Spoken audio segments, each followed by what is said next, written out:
दोस्तों, मैं आपका दोस्त अनुराग एक बार फिर हाजिर हूँ। मैं अपनी जिंदगी की एक रोचक घटना अपने शब्दों में आपके सामने प्रस्तुत कर रहा हूँ। यह घटना कुछ महीने पहले की है, जब मैं और मेरी दीदी उनकी ससुराल जा रहे थे। जिस समय हम स्टेशन पर पहुंचे तो दीदी ने एक बड़ी सबक से हमें अवगत कराया। उन्होंने बताया कि 4 महीने पहले उनके जेठ की दूसरी शादी हो गई है और दूसरी पत्नी एकदम चमकदार, सुंदर और समर्थ है। पहली पत्नी के साथ जेठ जी को बच्चा नहीं हुआ था, जिसके कारण उन्होंने शादी के 7 साल बाद तलाक दे दी थी। यह उनके लिए कठिन फैसला था, लेकिन वे सही निर्णय लेने के लिए तैयार थे और अब दूसरी पत्नी सीमा के साथ जीवन बिता रहे हैं, जो कि एक बहुत खुशनुमा और समझदार महिला है। दूसरी पत्नी सीमा मनाली की रहने वाली थी और उनकी कंपनी में फाइनेंस विभाग में काम करती थी। वे एक सफल पेशेवर और सबके दिलों में खास जगह रखती थी। दीदी की ससुराल बहुत पैसे वाला घराना था। इसी वजह से हम लोगों ने जल्दी से शादी कर ली थी दीदी की। जब हम घर पहुंचे तो दीदी की सासू माँ और जेठ अस्पताल ले जा रहे थे। दीदी ने उनके पैर छूकर आशीर्वाद लिया। तभी दीदी की सासू माँ ने हमें आराम करने की सलाह दी और यह भी कहा कि शाम को अस्पताल आ जाना। फिर सासू माँ चली गई। जब हम घर में आए तो वहाँ के माहौल बहुत शांत और प्रियदर्शी था। सासू माँ ने हमें खाना खिलाया और हमारी देखभाल करने के लिए उत्साहित हो गई। उन्होंने हमें घर की सारी व्यवस्था के बारे में बताया और यह सुनकर हमारा भी मन बहुत हल्का हो गया। शाम को हम अस्पताल पहुंचे। वहां दीदी खामोश बेड पर लेटी थीं। हमने उन्हें देखकर दुखी महसूस किया। दीदी की सासू माँ ने हमें आगाह किया कि दीदी का ऑपरेशन हुआ है और अब उन्हें थोड़ी देर के लिए आराम की आवश्यकता है। हम उन्हें ढेर सारा प्यार देने और उनके शीघ्र स्वस्थ होने की कामना करके उस वक्त को बिताएं, दीदी के शरीर में खुशियां भर देने का एक प्रयास किया। दीदी का स्वास्थ्य धीरे धीरे सुधरने लगा। उन्हें सासू माँ का साथ और हमारा प्यार मिला। वह बेहद धैर्यवानी थी और अपने आप में एक शक्तिशाली महिला। हमारे साथ उनके बीच एक पवित्र रिश्ता बन गया था। धीरे धीरे दीदी की स्वास्थ्य स्थिति सुधरती गई और एक दिन उन्हें घर वापस लौटने की खुशी मिली। हम दोनों ने जब घर में प्रवेश किया तो दीदी की जेठानी काजल और उनके साथ एक और खूबसूरत लेडी बाहर आई। काजल ने दीदी से गले मिली और खुशी से बोली, काजल, ये है मेरी बहन सोनिया। दीदी ने भी प्रसन्नता भरी आंखों से उत्साहित होकर कहा, और ये है मेरा छोटा भाई अर्जुन, प्यार से हम सब इसे अजू कहते हैं। काजल ने मुझसे हाथ मिलाया और उसके बाद सोनिया ने खुशी से मुझसे मिली। कुछ मिनटों बाद दीदी अपने कमरे में चली गई, जो इस बंगले की पहली फ्लोर पर स्थित था। दीदी की ससुराल का घर एक 4 मंजिल का बंगला था। दीदी और उनकी जेठानी पहले फ्लोर पर रहती थीं और उसी फ्लोर पर गेस्ट रूम भी था। सोनिया गेस्ट रूम में रुकी हुई थी। दीदी अपने सामान को बेडरूम में रखकर वापस आ गई और मुझे दूसरे गेस्ट रूम में ले गई। लेकिन वहां पर वॉशरूम नहीं था, इसलिए मुझे पहले फ्लोर का कॉमन वॉशरूम उपयोग करना था। गेस्ट रूम में पहुंचते ही मैंने देखा कि वहां के सुंदर से सजे हुए कमरे में एक दोस्तना महसूस हो रहा था। सोनिया ने मुस्कान से कहा, आपको यहां अपने आराम से ठहरने की अनुमति है। अगर आपको कोई भी सहायता या कुछ भी चाहिए तो कृपया मुझसे कहिए। मैंने उसके आभार प्रकट किए और कहा, धन्यवाद सोनिया, आपकी मेहरबानी के लिए। मैं ठीक हूं और किसी भी तरह की सहायता की जरूरत नहीं है। बस आपके साथ रहने का यह वक्त बहुत सुखद हो रहा है। धीरे धीरे मैं बंगले के इस नए माहौल में घुलती गई और दीदी के परिवार के सदस्यों के साथ बिताए जाने वाले वक्त में मैंने अपनी दीदी सोनिया और अर्जुन के साथ गहरी बनी दोस्ती की शुरुआत की। यह एक यादगार और साथ जीने वाले वक्त बन गया, जो मैं हमेशा सबके साथ याद करूंगी। जब दीदी बाहर गईं, तो मैंने अपनी टी शर्ट उतारी और अपने बैग से तौलिया निकालकर फ्रेश होने के लिए बाहर के कॉमन बाथरूम में चला गया। कॉमन बाथरूम में नहाने के दौरान अचानक किसी ने दरवाजा खोल दिया। कुछ समय बाद जब मैं नहाकर बाहर आया तो सोनिया और काजल दोनों ही मेरी तरफ देखकर हंस रही थीं। हॉल में उस समय कोई और नहीं था, सिर्फ मैं, सोनिया और काजल थे। मैं अब इसे सच करने के लिए और भी उत्साहित था।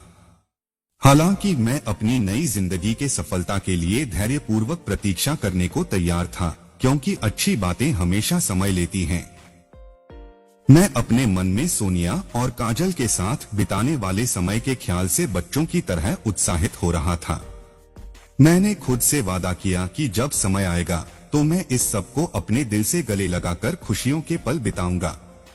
जब मैंने देखा तो दीदी अपने रूम से मुझे देख रही थी और मुस्कुरा रही थी। उन्होंने हमारी सारी बातें सुन ली थीं। मैं अपने रूम में गया और कपड़े बदलने लगा।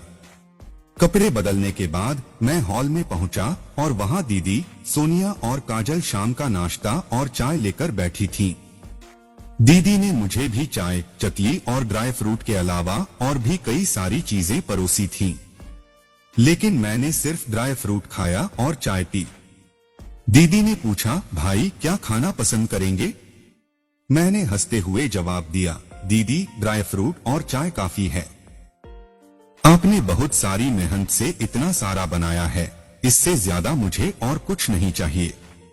सोनिया और काजल भी मेरे जवाब पर मुस्कुराईं और दीदी ने प्यार से मेरा मुंह सींचा। दीदी ने कहा, भाई आपकी चाय और चकली हमेशा तैयार रहेंगी और जब भी खुशी हो तब गले लगा लेना। बहन के बिना इस घर की चाहत पूरी नहीं हो सकती। मेरे दिल में आनंद उमड़ आया क्योंकि मेरी दीदी की प्यार भरी बातों ने मुझे बहुत खुश किया। उनकी मुस्कुराहट में मेरी जिंदगी की खुशियां समाई हुई थीं।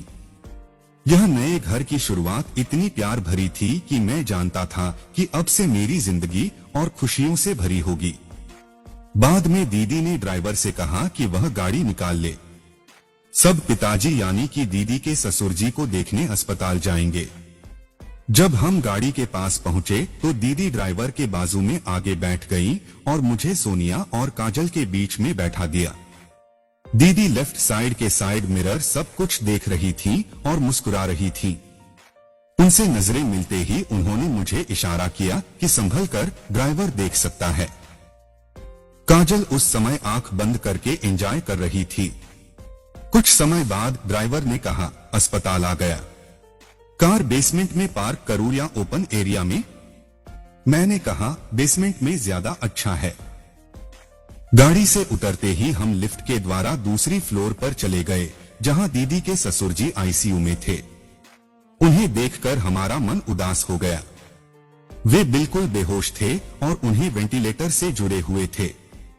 हमने उनके पास जाकर उन्हें धीरे से आवाज दी, ससुर जी, ससुर जी, लेकिन वे आंखें मूंदी हुई थीं और कुछ नहीं कर पाए।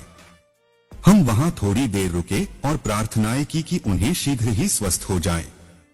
फिर हम अस्पताल के दूसरे पार्ट के द्वारा आगे बढ़े। हम एक कमरे में पहुंचे जहां हमारे अन्य सभी रिश्तेदार थे जो बेताबी से इंतजार कर रहे थे। आखिरकार सभी ने हमारी तरफ देखते हुए पूछा, कैसे हैं वे? मैंने गम से भरी आवाज में कहा, हालात ठीक नहीं हैं। वे बिल्कुल बेहोश हैं। आंसू आंखों में आ गए और हम सभी एक दूसरे को आलिंगन करते हुए रोने लगे। वह समय बहुत मुश्किल था, पर हम एक दूसरे के साथ मिलकर सहने की कोशिश कर रहे थे। दीदी के ससुर जी की स्थिति ने हमें जीवन की असलियत का आभास करवा दिया था कि जिंदगी कभी कभी कितनी नाजुक होती है। मैं, दीदी, जीजू, जीजू के भाई, दीदी की सास, जेठानी और उनकी बहन सब आईसीयू के बाहर खड़े थे। वहां का माहौल बेहद तनावमय था क्योंकि हमारे प्रियजन दीदी के ससुर जी आईसीयू में भर्ती थे। हम सभी उनके जल्द से जल्द स्वस्थ होने की कामना कर रहे थे। दीदी की सास एक लाइट ग्रीन साड़ी पहनी हुई थी और उन्होंने एकदम टाइट ब्लाउज पहना हुआ था। उनका चेहरा प्रसन्नता से भरा हुआ था और उनके आंखों में खुशी की झलक दिख रही थी।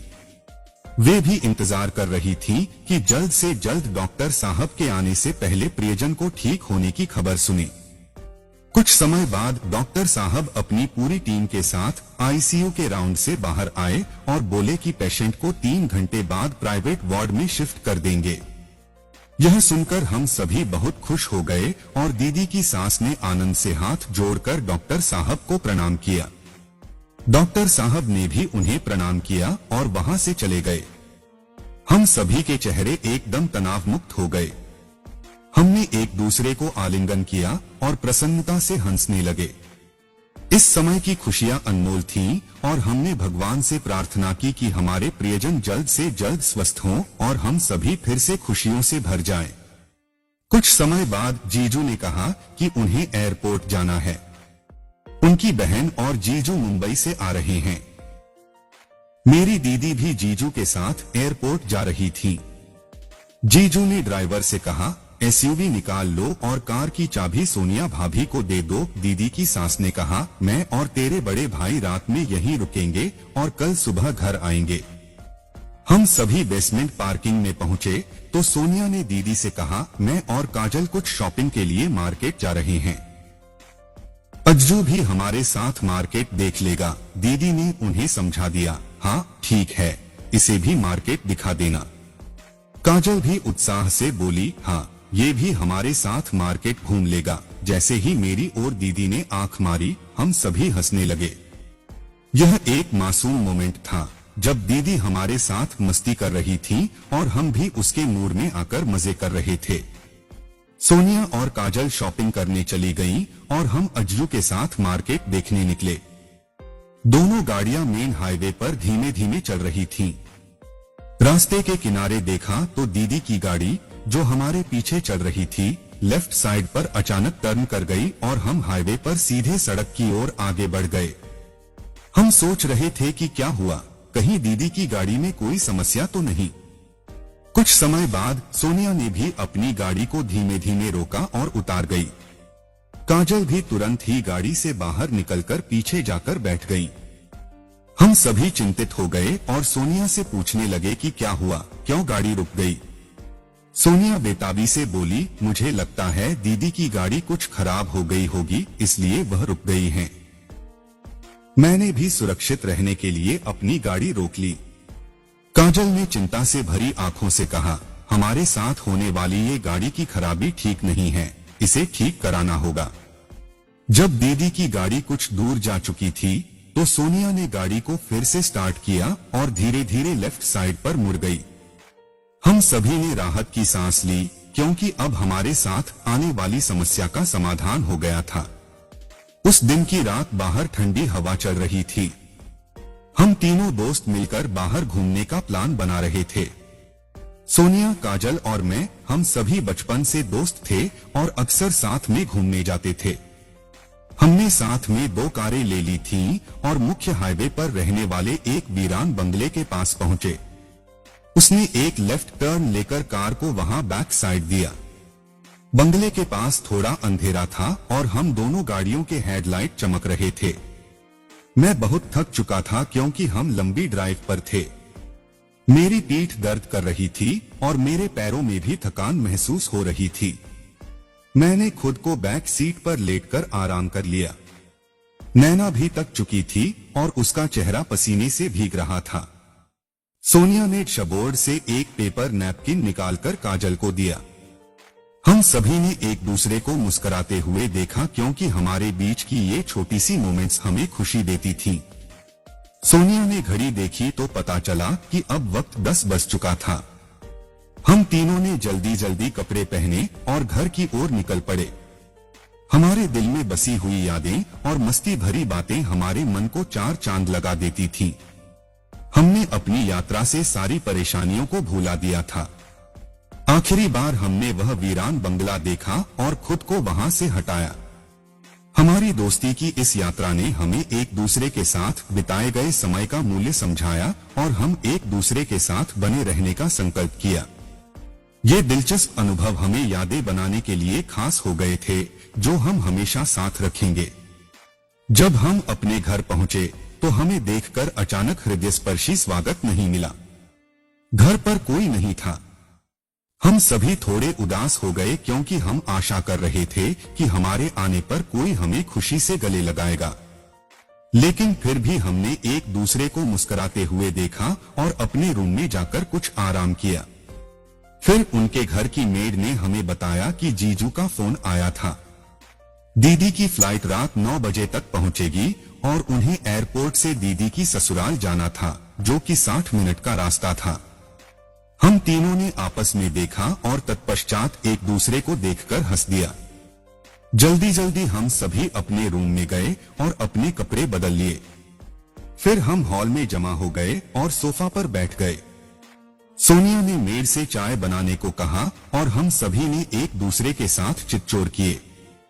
हमारे दिल में खुशियों का उफान था, क्योंकि हम जल्द ही अपने प्रियजनों से मिलने जा रहे थे। यह सोचकर ही हमारी चाय की मिठास और रंगीन चर्चाएं दुगनी हो गई। हम सभी ने धीरे धीरे वक्त बिताया और सोनिया ने खुद ही एक मीठी सी हंसी में कहा, अब तक दीदी का इंतजार करना भी अच्छा लग रहा है। हम उनके साथ यहाँ बिताए गए समय की बातें और यादें सदैव याद रखेंगे। दोस्तों, आप सभी ने मेरी कहानी को पढ़ा और उसमें से मजा लिया होगा। मुझे खुशी है कि आप सभी को यह कहानी पसंद आई। इस कहानी के नए ट्विस्ट और मजेदार पलों के लिए धन्यवाद। आगे की कहानी में भी और रोमांचक घटनाएं और चुनौतियां होंगी।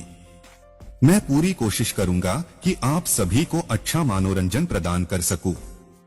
आपके लिए मेरी अगली कहानी का इंतजार करना है, जो इस कहानी से आगे की घटना पर आधारित होगी। अपनी इसी अगली कहानी में आपको एक नया सफर और रहस्यमय दुनिया का सामना कराऊंगा। तो आप सभी से निवेदन है कि आप मेरी कहानियों का साथ देते रहें और आपके विचार और प्रतिक्रियाएं मेरे लिए महत्वपूर्ण हैं। आपके प्रतिसाद से मुझे प्रेरणा मिलती है कि मैं और भी बेहतर कहानियों को आपके सामने पेश कर सकूं। धन्यवाद आप सभी का, और बस यही एक चाहत है कि आपको मेरी आने वाली कहानियों में भी एक नए और रोमांचक दुनिया का मजा मिलता रहे। हम जल्द ही मिलेंगे, तब तक अपने अनुभव और विचारों को कमेंट्स के माध्यम से साझा करते रहें। धन्यवाद।